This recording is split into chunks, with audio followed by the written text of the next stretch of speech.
Ayan, good morning mga pre. Ayan yung mga motor ko na collection. So, hindi ko na sila na masyadong nagagamit ngayon dahil medyo busy tayo ngayon. Dami pang inaasikaso. Ngayon, share ko na lang din. Unahin ko na tong si Kidlat, Kawasaki Kidlat. Medyo marami pa tayong kulang dyan dahil wala rin siyang upuan. Kung makikita nyo, wala rin tapalodo sa harap. Tapos yung signal light, yung tangke niya, okay pa naman yung tangke niya mga pre dahil napaano ko na to. Tawag dito, ayan, napahinan ko na. Malinis naman yung loob nito eh. Ang kulang na lang yan is yung mga accessories. Pero running yan. Tapos yung kasunod naman yan na HD3, ito yung Betamax. Medyo na rin eh. Marami pa rin kulang pero running din yan. Ito naman ay platino. Tapos kung mapapansin nyo, ayan, yung mga accessories naman nito madali lang. Meron yan tayo nakukuha nandito sa Morong, sa online. Running din yan. Tapos kulang lang din ng upuan. Hindi, yung upuan yan pala pwede pa. Ano ko na lang yan, ipapatawag dito. Yung papa upholstery. Ganun din yung ayun naman yung pinakamatanda ko, yung Kawasaki na Agila. Yung tangke niya, mapapansin nyo yan, medyo pabilog. Yan, yung pinakamatanda. Bali 1977 yan na model. Original, ang hindi lang dyan original ay, mapapansin nyo yung grab bar sa likod, yung signal light sa likod tsaka sa harap. Yan, pero the rest nyan, original. Pati pala yung upuan, yung leather, hindi na yan original. So, babalik din natin yan sa original pagka nagkaroon na tayo ng time. Ayan, ang pinakamatanda ako. Sumunod dito, ito naman, yung Rider 150 ko na first gen 2006 model. Ayan, all original yan except dun sa upuan, sa likod. Lapitan na nga natin. Ayan. Mapapansin nyo, hindi na original ang upuan yan. Tapos yung manibela, ayan, hindi na rin original.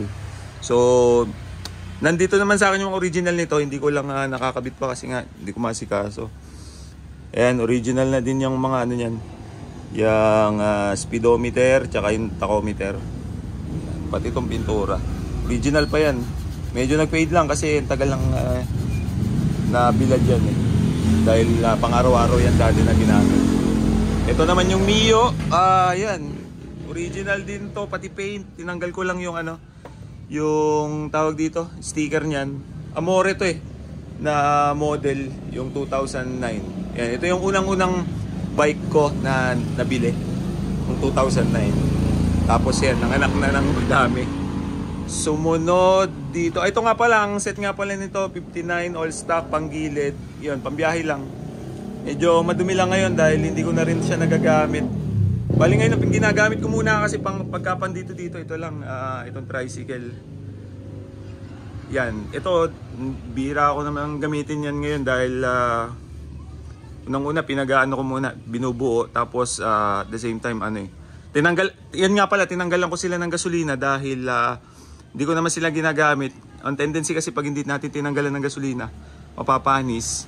So, dinrain ko yung tangke, dinrain ko rin yung fuel line at dinrain ko rin yung karburador para pagtago natin na matagal, hindi siya yung parang magiging nung tawag dun jelly ng konti, yung parang ibang tawag dun sa ganun yung rugby, ayan, parang ganun.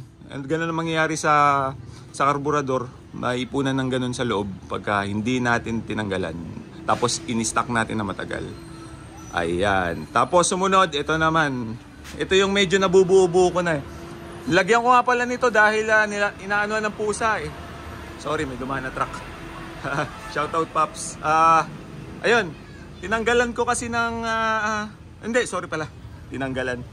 Nilagyan ko nitong tela dahil kinakalmot ng pusa. Ito pansin ko, ang gusto ng mga pusa kasi sa leather, yung medyo ganito, yung parang rough ng konti, hindi makinis.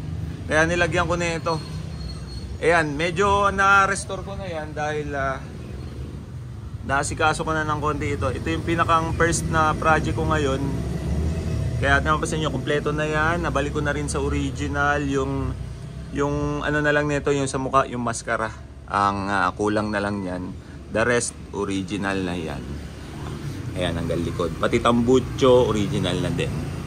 So, ayan, nakakatawa. Medyo may progress na tong Kawasaki na Brutus. At ang huli, ito naman, yung aking Malaysian concept na Yamaha Sniper. Pero hindi siya yung pandiinan. Malaysian concept na pang biyahe, pang araw-araw. Ayan, kung mapapansin nyo, stock pa rin yan. Yung decals niyan, yung paint, stock. Tawag dito, gusto ko kasi ma-maintain yung stock na ano nila na paint para pag tumagal. Ayan, mas maganda kasi pagka tumagal tapos na-maintain mo yung stock.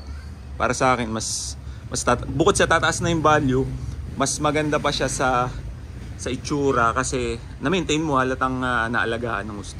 Tapos yan, nabili ko na rin to. Ito sa mga tropa ko lang din nabili. Pero galing pa ng Malaysia yan.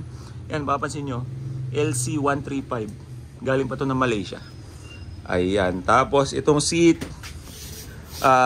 stock pa rin to. Yun nga lang, medyo butas na. Ito yung sinasabi ko, kinalmot yan ng mga pusa. So, ito, papa-upholstery ko din para mapalitan na ng bago. Ayan. So, ayan yung mga alaga ko, mga pre na, na sasakyan na, na motor. Ayan. Ito naman yung aking pang-service ngayon. Itong Kawasaki na Barako na may sidecar. So, ayan. Ayan yung mga alaga natin. Tutulog yung pusa ko. So, salamat sa panonood mga pre, mga guys. At ingat sa atin lahat. Ngayon, kung may mga gusto rin kayong tanungin regarding dito sa mga unit ko, kung paano nangyari, saan nakakuha ng ganito, ng pyesa, yan, pa-PM na lang po dito sa page natin sa YouTube channel pala. Ayan. Kaya maraming salamat guys and salamat sa panonood. Ingat and God bless.